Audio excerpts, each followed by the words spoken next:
Yo.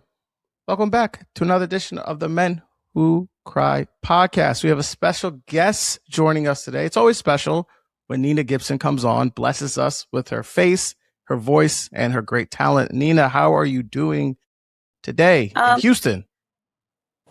I'm in Austin. My fault. Yo, see, listen, you know what I'm saying? Listen, I've been to both Houston and Austin.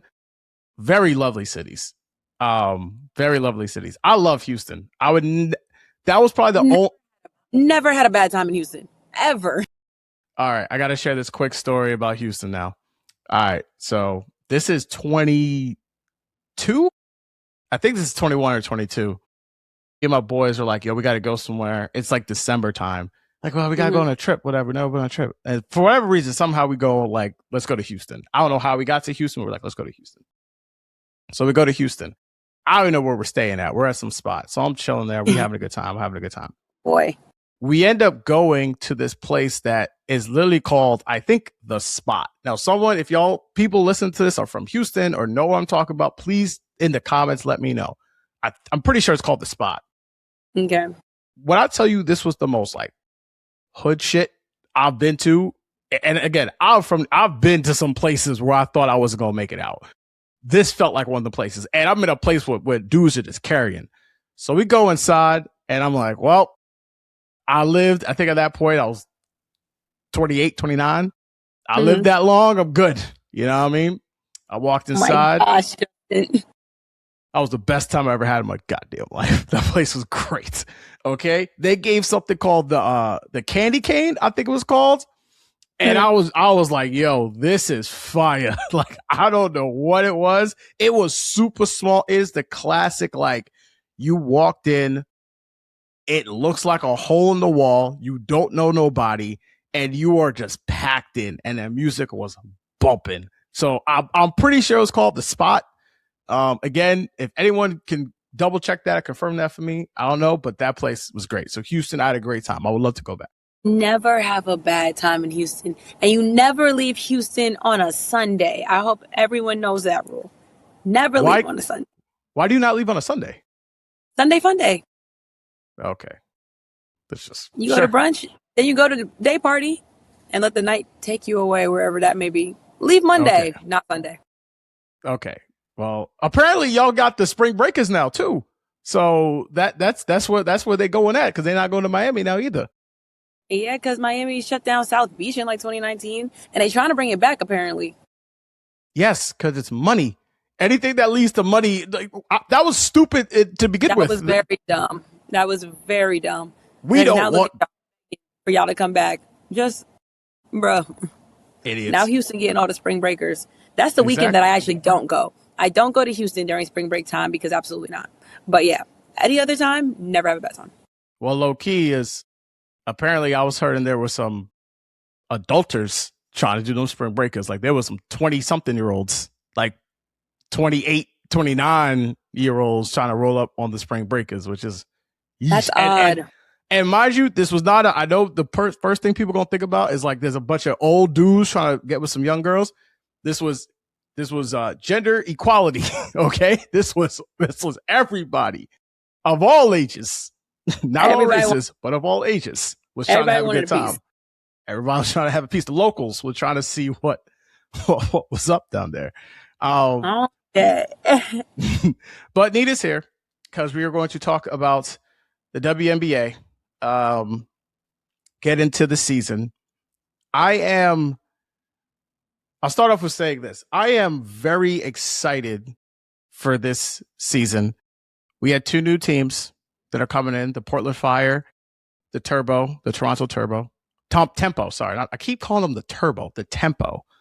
A lot of change, I think, has happened. A lot of people switch teams. Now, obviously, that happens every single year in every single sport, but this year was the first time we've had 100 free agents. Yeah. And a lot of people stayed. We can get into the Liberty in our contenders talk a little bit, kept damn near the whole team.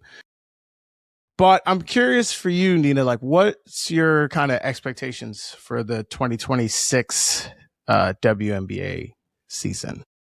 I think a lot of it's excitement. I'd argue that there's just a lot more excitement even before, like, I think there was like a huge like influx of fandom and excitement when Caitlin and Angel got drafted, but this one is different because now you're looking at we're entering a new era of women's basketball.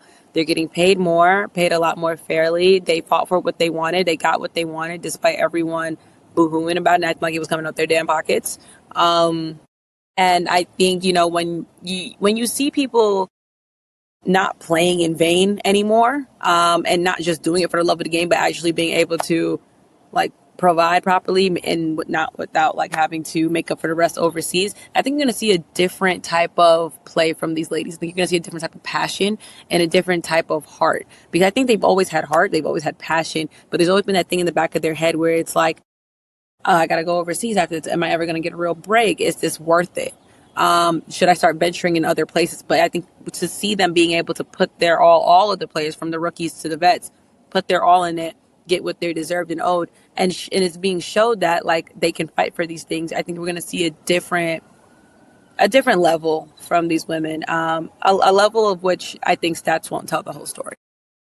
Yes, and like you said, the money thing I think is a big part of this. I went up to Toronto earlier this year for a conference. I've said this. I feel like I said this story on this podcast before. Yeah. But I went up for a conference and, just talking. I was the only not Toronto person there, the only person from America that was there. So we just got to talk and whatever. I met some people, they kind of knew I was into sports. And I was talking to someone and they were saying how like they're really excited for the Tempo, the team that Toronto has now. And they were saying that all of their regular season games are going to be at the Toronto's practice facility, the Raptors practice facility. Cool. Okay. But Caitlin Clark, I believe, if I'm not mistaken, is going to have 2 games in Toronto this year. And both of those games are not only sold out, they have to put those in Scotiabank's arena, which is where the Raptors play. Love it. Just seeing, not only do you just have this expansion team come into the league, already sold out season tickets. We covered that in the last episode. I think the Fire are either close to selling out for season tickets or have already sold out. So like you said, the money's there. And I think that this league has so much momentum going towards it and for it right now that it is very palpable. Like you can almost like feel how much everyone seems to care about this sport and not talking about it in the way where it's like we're only talking about what's wrong with WNBA or what's wrong with whatever the nonsense that seems to be talking about. We're actually talking about like the sport and how most sports should be covered. Yeah. I'm so excited for this. I think it goes to show there's money to be made, to your point, but it's always been there. But I think now it's very much so evident. WNBA players selling out NBA level arenas and whatnot is nothing new, but I think now there's like it's finally getting a microscope. It's finally getting the attention it deserves. Every time the Connecticut Sun went and played in TD Garden, they sold it out. So it goes to show that there's a market for it, especially in certain cities, certain sports cities. Like I'm still very sick that Boston does not have a WNBA team because clearly there's WNBA fans there. And with it being, arguably, not arguably, the city of champions, right? I think with certain sports cities, you have the Celtics, the Patriots, the Bruins, the Red Sox, like just whether they're playing well or not right now, they're story teams. I think the same goes for New York. The same goes for Philly, LA, et cetera, et cetera. So it's like Boston, it's about time. So, but I am happy that Houston's getting their team back. It's about damn time. The comments are legendary.